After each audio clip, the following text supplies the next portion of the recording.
everybody, it's Leisha from Caught by Design. Today we're going to do some experimenting and see if an idea I have in my mind will work. So I want to sublimate on this polyester necktie, and you can see that it's really, really long. I'm going to use some Artesprix inks, and while I could make a transfer on a sheet of paper, I want to try something just a little bit different. Normally, we do not add a design directly to the blank we're sublimating on, but I want to see if we can do that with this necktie. And, if it doesn't work, well, it doesn't work. But let's see how it turns out.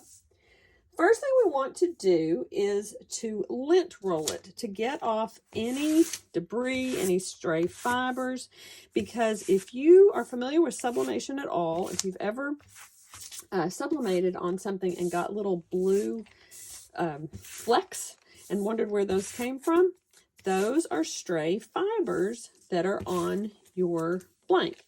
And when they go through the heating process, then they make a little blue fleck, and we don't want that on our tie. Although I am going to be using a blue color, so it might actually blend in. So let's just lint roll it. And you'll see I've also protected my workspace here with some butcher paper.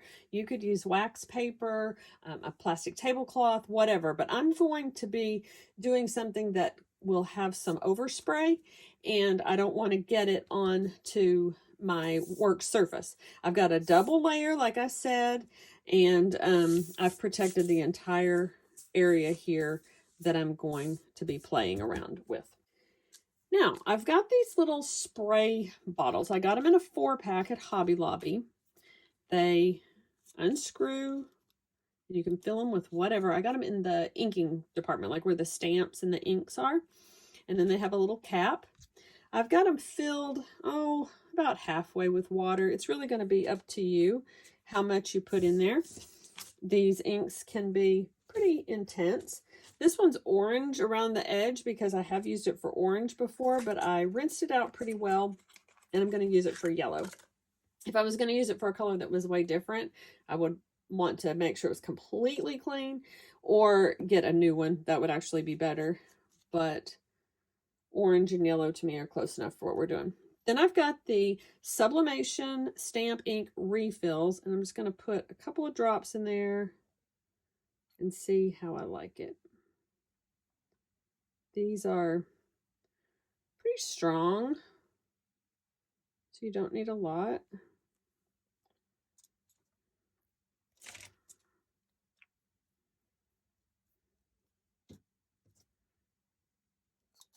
And although you can't see me, I am also wearing an apron over my clothes.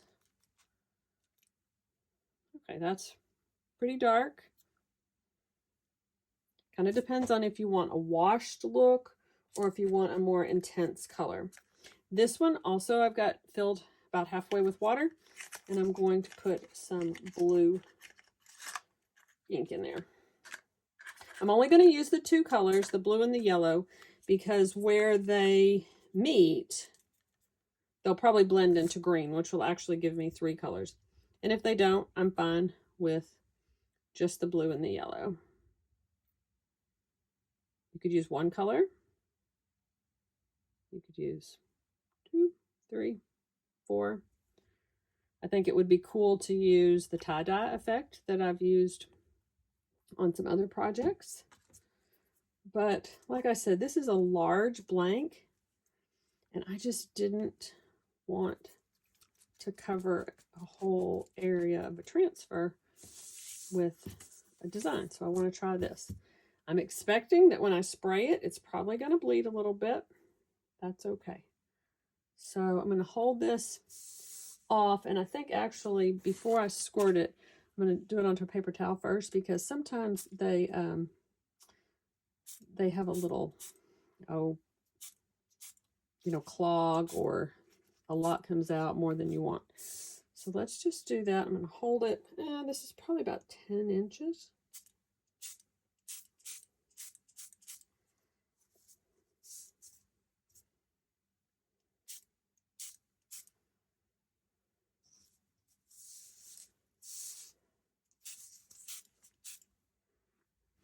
I'm just gonna spray that and keep covering it. That's probably gonna get on the underside from where I have, in fact it is. That's okay, because that's the underside of the tie. But I want to keep this as much on the covered workspace as possible.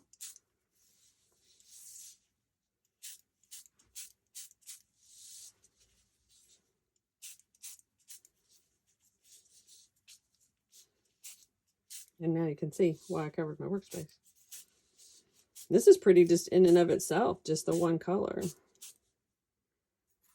Try to make it, you know, relatively even. You can always go back and add some more later. If you don't want that to be as dark to get, you know, on your blank, but you're just going to have to probably not worry about that bottom. If you were concerned about the bottom and if you didn't want it to have any on the underside, you'd have to cover it with something, some kind of protective tape or something. And I don't really care if it's on the underside. Okay, there's some yellow. You know, you could use red and green if you wanted to make a Christmas tie. You could use fall colors if you wanted to make a Thanksgiving tie.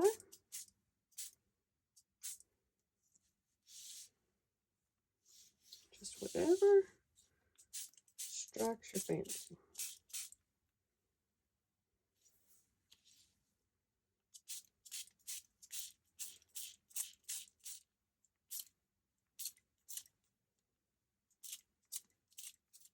That actually used most of that yellow. I've still got some blue left, but it used most of the yellow. In my experience, these inks sublimate a lot darker than they look.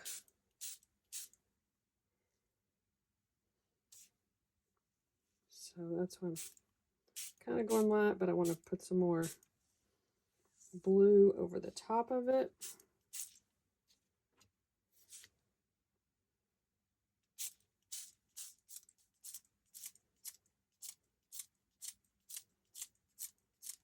And if you wanted a two-tone of blue, you could even go back and add a little bit more ink. I think I'm going to do that.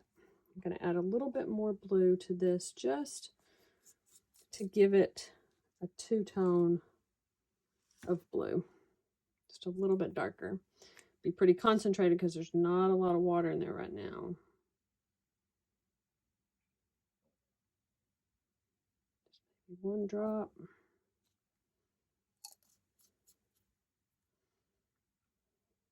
Shake that up real good. I'm going to test it here on my paper towel, see how dark it is.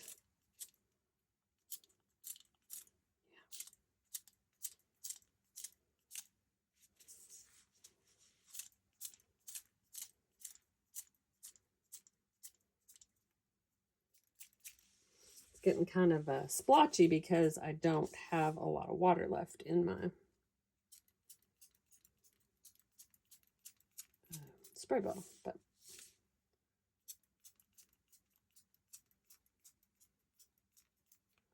all right, and then right here I have kind of a dark spot, but it may soak in.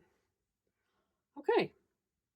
Ooh, I like how that's going together. See, it's kind of like I said, it's an experiment, but see how it's kind of migrating into those fibers. All right, now I'm going to let that dry for just a few minutes before I take it over to the heat press. And this is going to be pressed at 400 degrees for 60 seconds. And you want to use like a pressing pillow or something underneath because polyester is so bad about leaving marks, press marks. So you want to make sure that you've got something soft underneath it. So I'm going to use a pressing pad and some medium pressure, not too heavy, before I press that. But it's pretty wet right now, so I'm just going to let it dry for a bit. And then I'll be back at the heat press. So I've let this dry for, about 20 or 30 minutes. I was just doing some cleanup and other stuff while it was drying. And it feels pretty good and dry. There might be a few little damp spots, but that's all right. And I've got a piece of Artesprix protective paper that's longer than the bed of my heat press because I'm going to fold it like this. And that's going to protect my platen and my base of my heat press from getting any sublimation ink on it. Now, this is my Craft Pro 13 by 9 heat press. I do have a larger press, but I wanted to show you that this tie can be pressed on a smaller press as well. We're just going to do it in sections. I've got a pressing pad here. So this is the base of my heat press, and this is my pressing pad to avoid those press marks on my polyester tie. I've adjusted the pressure of the heat press to where I only have medium pressure because especially with polyester items, if you press too hard, you're definitely going to get a press mark. So I've just folded this piece of protective paper in half, kind of hot dog style, and I'm going to put my tie in there and make sure my pressing pad is just a little bit larger than the base of my heat press, so I want to make sure that I'm on the area where the heat press is going to cover. And it'll take several presses because it is so long. That's all right. Ooh, and it's slick. It's very slick. I'm just going to hold that up a little bit to help the weight. And then we will press down. And I've got it set for 60 seconds. And I'm expecting that the colors will intensify, just like traditional sublimation prints. The color looks duller when it's printed, and then it brightens up when you heat press it. And while this was drying, I was thinking of other ways that you could use this technique. Like you could match a tie to a bridesmaid's dress, or use school colors for maybe a prom, or just all kinds of things. If you, I don't know, just use your imagination. All right, now let's look at that. And just as expected, it brightens up. I did get a press mark that I'm hoping will come out. And I'm just going to keep pressing. So I'm going to slide that down some. Going to use the same piece of protective paper because it's really okay if some of the ink gets on to the tie. Because of the technique I use, it's not going to matter. All right, let's do that one. Another 60 seconds, and we'll just keep going. And if that press mark doesn't come out, I will probably moisten it with some water and see if I can get it out. But we're going to hope it gets out on this press. And it looks like from the size of this, it's probably going to take definitely 4, maybe 5 presses with the overlap with this size of a press.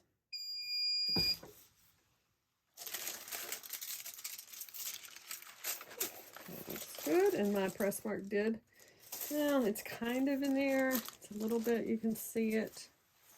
Let's just keep working with it and hope that it doesn't really show that much when we're done.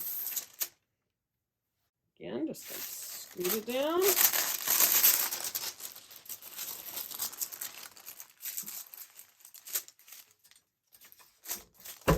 Press some more. I'm just gonna keep lightening that a little bit.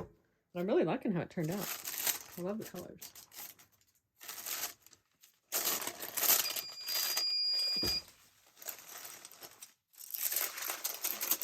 Yeah, I'm getting better on my pressure there, not getting as many press marks because I backed down on the pressure a little bit.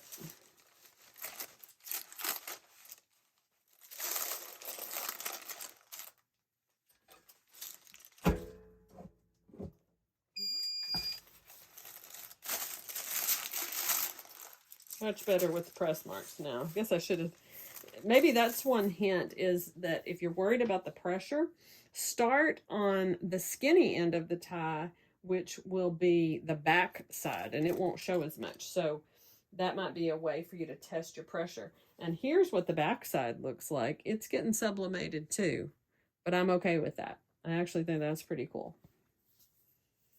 And then you don't have that stark white from just sublimating the front. Okay, let's see if this will finish us up or if we need to.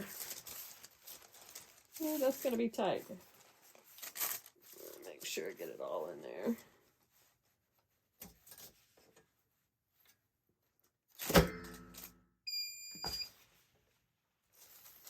Okay, last press. Turned out well. It's kind of hot. But yeah, I am liking that. That was a fast and easy project, and it turned out so nicely. I am going to press this just a little bit more with my heat press to try to get those press marks out. And that's it. We're done. I hope this has inspired you to try some of the Artesprix iron-on ink products for yourself. They have markers and stamp pads, stamp refill inks like we use today, and sublimation paints. And they're always a lot of fun to work with and a great way to exercise your creativity. And as always, thanks for watching.